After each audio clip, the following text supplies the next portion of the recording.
Perezida Donald Trump yatangaje ko mu gitondo cyo kuri wa gatandatu Amerika yagabye ibitero mu murwa mukuru wa Venezuela ndetse Perezida Nicolas Maduro n'umugore we barafatwa bakurwa muri iki gihugu. Mu butumwa Perezida Donald Trump yashyize ku rubuga nkoranyambaga rwa Truth, ntiyigeze atangaza aho Maduro yajyanwe.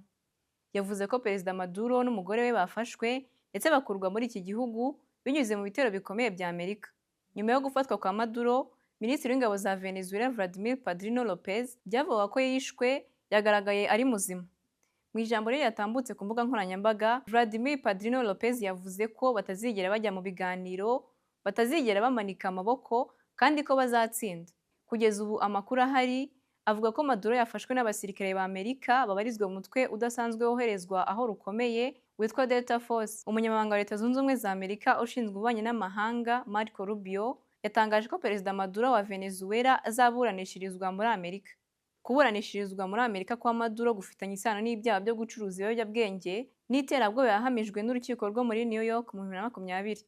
Yashinjwaga kwinjiza muri Amerika ikiyobyabwenge cya cocaine ndetse n'ibindi bifitanye isano nacyo. Muri manda ya Trump, Maduro yashyiriweho igihembo cya miliyoni 15 z'amadolari ku muntu wese uzamushyikiriza Amerika. Ku butegetsi bwa Biden, iki gihembo cyagejejwe kuri miliyoni 25 z'amadolari. Muri Mutarama 2025 ubwo Trump yasubiraga ku butegetsi, yazamuye iki gihembo akigeza kuri miliyoni 50 z'amadolari, ndetse muri Kanama umutwe wa El Cartel de los Soles yagiye avuga ko kenshi uyoborwa na Maduro ushyirwa ku rutonde rw'iri terabwoba. Vice Perezida wa Venezuela Delcy Rodriguez yavuze ko kugeza ubu batazi aho Amerika yajyanye Perezida Maduro n'umugore we Cilia Flores, gusa ashimangira ko iki gitero cyaguyemo abayobozi muri guverinoma, mu gisirikare ndetse n'abasivili. Mu gitondo cyo kuri wa gatandatu nibwo guverinoma ya Venezuela yatangaje ko Amerika yagabye igitero ku murwa mukuru Caracas ndetse no mu zindi leta eshatu zirimo Miranda, La Guaira na Alagoas.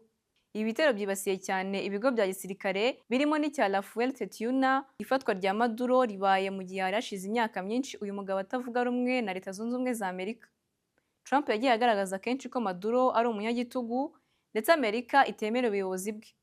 Mu mezi make ashize nibwo Amerika yatangije ibitero bya gisirikare yagabye ku mato y'abacuruza ibiyobyabwenge yavuga ko bakorana na Maduro.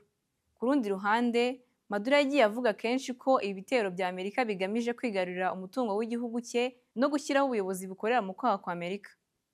Maduro afashwe mu gihe yarashize iminsi mike atangaje ko yiteguye kugirana ibiganiro na Amerika. Uyu mugabo w'imyaka 63 yagiye ku butegetsi muri Venezuela mu 2013 nyuma y'urupfu rw'uwari inshuti ye Hugo Chavez wazize kanseri. Ubutegetsi bwe bwaranzwe no kutavuga rumwe na Amerika.